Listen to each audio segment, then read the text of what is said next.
সামান্য যৌতুকের টাকার জন্য আমার বোনকে অমানুষের মতো মারছে তোমার ভাই। নাদিয়া, এই বাড়ি থেকে একবার চলে গেলে কিন্তু আর ফেরত আসতে পারবে না। আমার আপু আসবেও না। এই একটা কথা আপনারা খুব ভালো করে শুনে রাখেন, এই বাড়িতে কোনোদিন কোনো ভালো বংশের মেয়ে আসবে। আম্মা তুমি জানো এই ছেলে মাঝে মধ্যে ড্রিঙ্কও করে, এর আগে ওনাকে দুই একবার আপুকে হাত তুলছে। ওগো যদি আমি কান্দা না সরছি তাহলে আমার নাম আকবর চৌধুরী না, আমার ফাস্তির গায়ে হাত ওই তোলার পুলটা গুদ্ধ আমি টান দিয়ে আসলে পাবো। আহা বাবা, এত টেনশন করার কিছু নেই। ওই মেয়ে আর কোথায় যাবে? কয়েকটা দিন সময় দাও, দেখবে সুরসুর করে এবারে চলে আসছে। কার কাছে আছেন আপনারা? আপনারা যদি এখানে আমি কেন?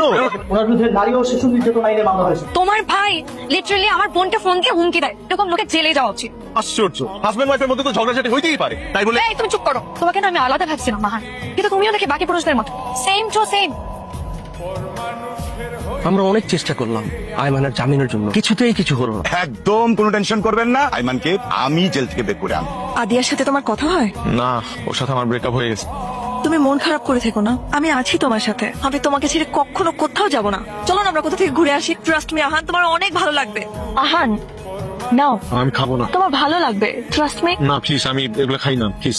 একবার খাও, আমি বলছি তোমার ভালো লাগবে।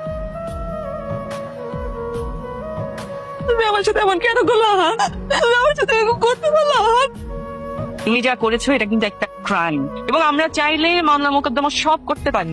আরে বিচলিত হচ্ছ কেন? আমরা তো এরকম কিছু করব না। আমার শ্বশুর, আমরা তোমাকে খুবই পছন্দ করি, আর ঈশিতা তোমাকে খুব ভালোবাসে। ঈশিতাকে বিয়ে করবে আহান? ভাবি, আমি আজকে হাসি। তোমাদের মধ্যে তো কিছুই হয়নি, কিন্তু ও যে ভয় পাইছে তোমার প্ল্যান সাকসেসফুল। আয়মান ভাই, আপনার জামিনটা কিন্তু আমরা এমনি এমনি করাইনি, এখানে আমাদের একটা ছোট্ট স্বার্থ আছে। ঈশিকা আহানকে খুব ভালোবাসে, ওকে বিয়ে করতে চায়। আপনি চাইলে বিয়েটা দিয়ে দিতে পারেন, আপনাকে 50 লাখ দিব। রাজি? তাহলে আমি রাজি।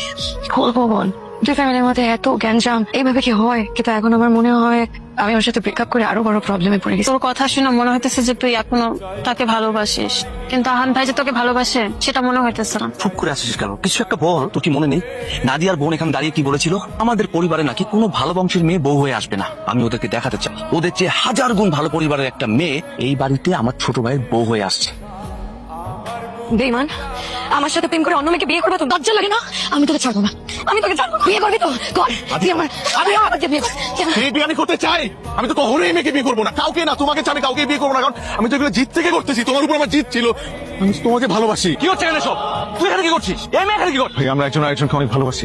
প্লিজ ভাইয়া, ভাইয়া তুমি এই বিয়েটা ভেঙে দাও না ভাইয়া। এই বিয়ে ভেঙে দেবো মানে কি? ফাজলামি করিস তুই? আমি এই বিয়েটা করতে পারবো না। তোর বিয়ে করতে হবে। আমি করতে পারবো।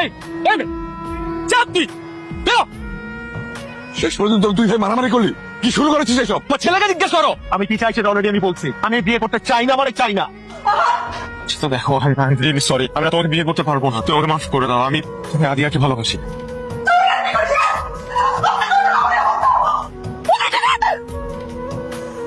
তুই এখানে কেন আসছিস? আমি আহানকে ভালোবাসি বাবা। বললি তুই? হ্যাঁ,